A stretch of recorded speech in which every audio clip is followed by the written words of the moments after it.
So today's video is going to be kind of witchcraft adjacent. I wanted to talk about the history of Halloween as we know and love it, especially if you are in America. I know it is a very exciting time, and it's always like, I just have a lot of really good memories from Halloween. I am going to preface this with, I am sorry for all of the traffic noises. I don't know if that's a word.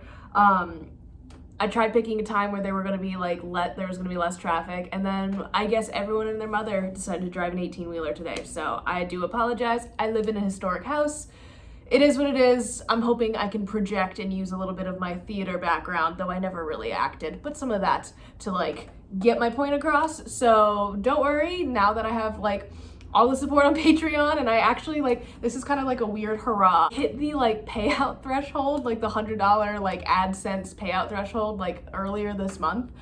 So I finally get to get paid for YouTube, which is super cool, and I'm so thankful. So thank you guys for watching. You do in fact help me so much. And with that, I am finally able to get a mic that'll actually work, and it's actually nice, so that way you won't hear any more background noise. Oh my gosh.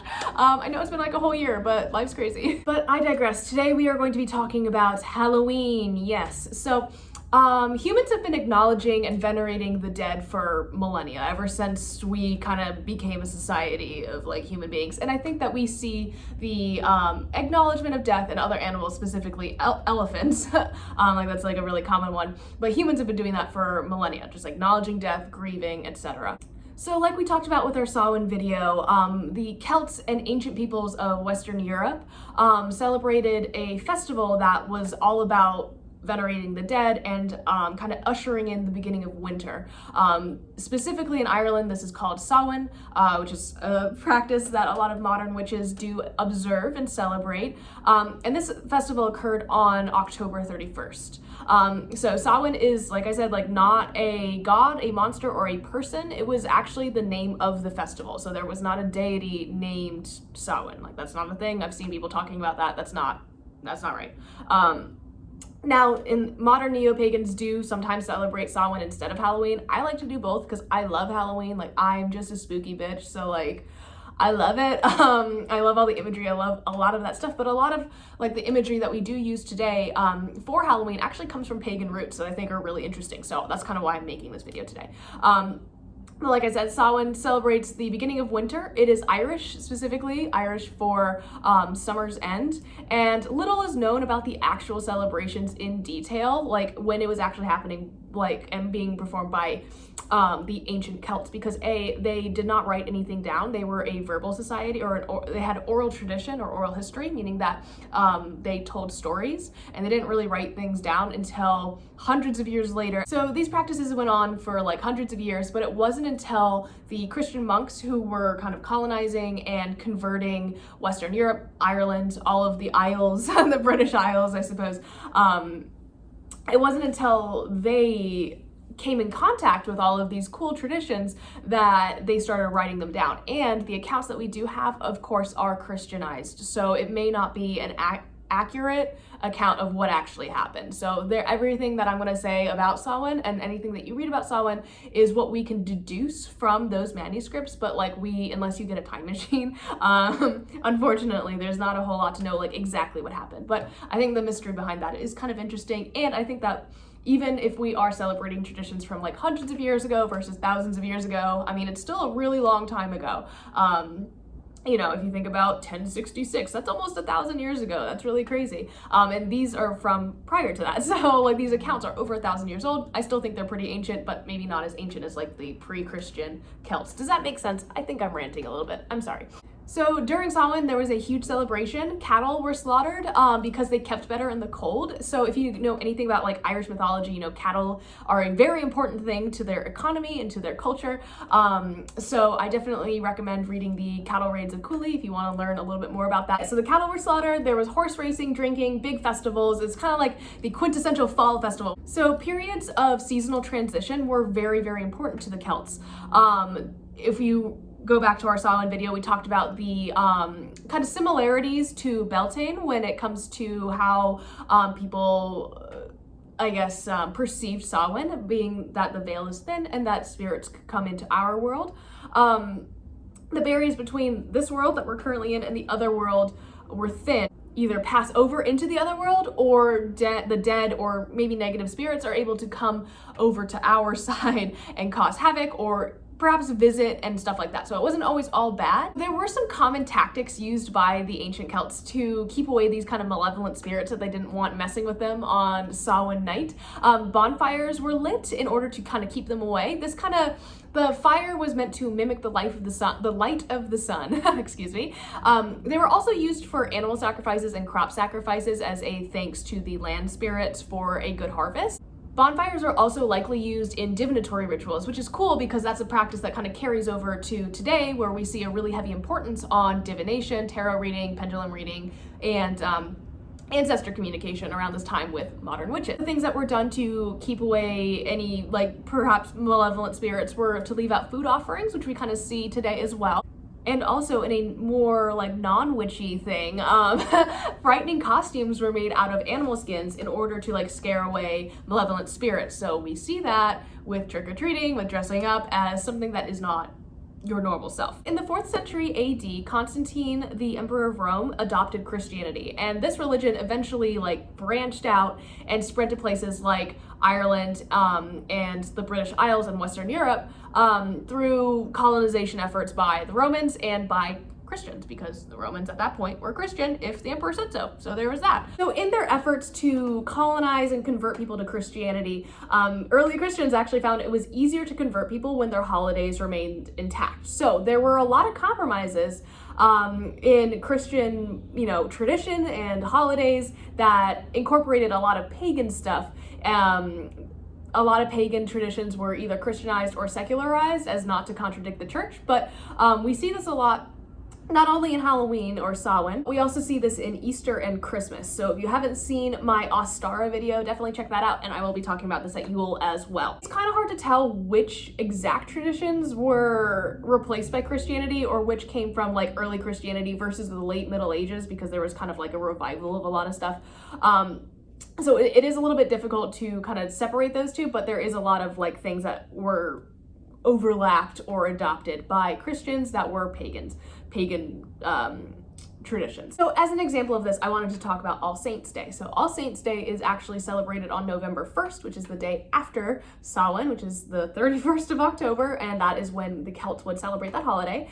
Though I don't know that they knew the exact date. I think it's kind of more the season. Anyway, so All Saints Day is a holiday that venerates it's basically what it sounds like, all of the saints who were martyred, and as well as anyone important in the church who had died. So this was really similar to what happened during Samhain. So in order to kind of make things a little bit easier for people to kind of latch onto Christianity, I guess, they moved All Saints Day from the late winter, early spring to November 1st. And that day became known as All Hallows Day. All Hallows Day became All Hallows Eve, so the day before, which was Samhain, and that translates into Halloween today. On All Hallows Day, the church displayed relics and encouraged people to dress up as their favorite saints. So that's another way that the dressing up in costume to scare away evil spirits turned into a Christianized thing of dressing up as your favorite saint. In the medieval era, there became this popularity of this image of the Danse Macabre, which is an allegory basically illustrating that the king and the peasant were equal in death, and thus the only important thing in your life was how well you served God. So some believe that the dead actually rose on the 31st to walk the earth that night, which is kind of seems like old Samhain stuff, but there are these images, and if you Google it, you'll see the Danse Macabre is something that you'll see a lot of living people dancing with skeletons, or just skeletons dancing. So people actually truly believed that skeletons would rise up out of the ground, or dead people would rise up out of the ground to dance the Danse Macabre on Samhain nights. So just kind of an interesting medieval belief, I guess. Did that happen? Obviously not. It is an allegory, but it's an interesting concept, I guess, that does really tie in with Samhain. So around the same time that people were talking about the Danse Macabre, there was also something that was called souling. And this is when poor medieval children would go door to door asking for soul cakes, which is something that we make for Samhain today. Typically these are just kind of like pastries or cookies with spices and dried fruit in them. Personally don't really love them, but it is what it is. And in exchange for these soul cakes, children would offer prayers for those in purgatory, theoretically allowing them to ascend to heaven. And in their ascent from purgatory to heaven, sometimes these souls would wander about on earth, and you could see the souls of the dead going up to heaven, right? So that was where the origins of trick-or-treating come from.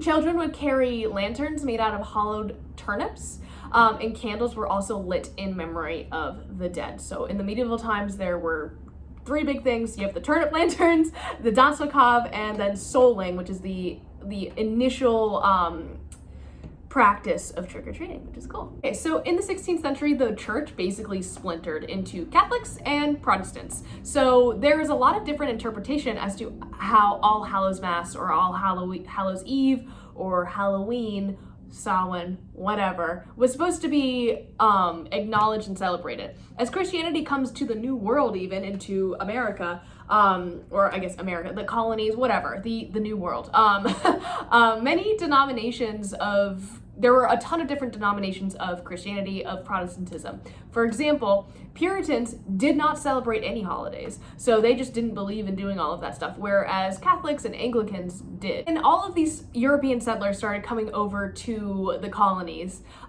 Irish immigrants specifically brought some traditions from home with them, especially carving turnips. And these turnips were carved with faces on them that were meant to ward off spirits. But in like the 1820s, 1830s, it was actually found that pumpkins are a lot easier to carve, and thus is born the jack-o'-lantern. Now, there is a legend about Jack-o'-the-Lantern who was a like rude drunk who like pissed off the devil, and basically he had to wander, he was cursed to wander the countryside for eternity holding a lantern, like a turnip lantern with in it a single ember from hell in it, which is like very spooky and very rock and roll. But we see it more commonly in the funny faces that we carve on pumpkins these days. Scholars actually believe that the jack-o'-lantern myth, or story, I guess, is actually evolved from sightings of will-o'-the-wisp, so that's like a fae, and swamp and marsh gases that glowed at night. So it's kind of an interesting like spin on the story, and interesting modernization of the fae story from ancient times. So about 100 years later, in the 1920s, we actually had the first Halloween parade that happened in Minnesota, where people were all dressed up. They had jack-o'-lanterns, all sorts of like the typical things that we think of when we think of Halloween.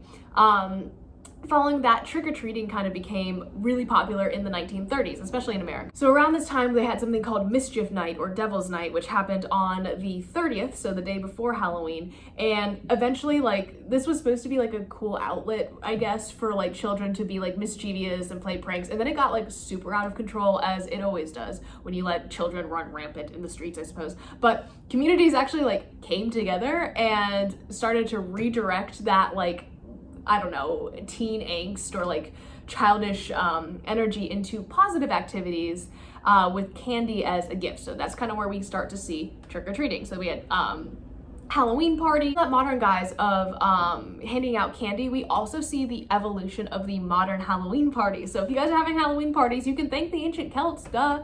And yeah, that's basically like brings us up to snuff with Halloween. So I would love to know if you are dressing up for Halloween. What are you dressing up as? I'm going to be Cruella de Vil because I have my little silver thing and I have a really cool white coat. So check out my Instagram for pictures of that. But yeah, Halloween is such a cool holiday. I think it's really neat that a lot of the images and symbolism that we see in our modern Halloween, even though it is secular, do come from, or we can kind of trace back the roots to a very important Celtic festival. So that was my spiel on Halloween. I can't wait to see like your guys' costumes. I would love to hear about them, and I will see you guys tomorrow. Bye.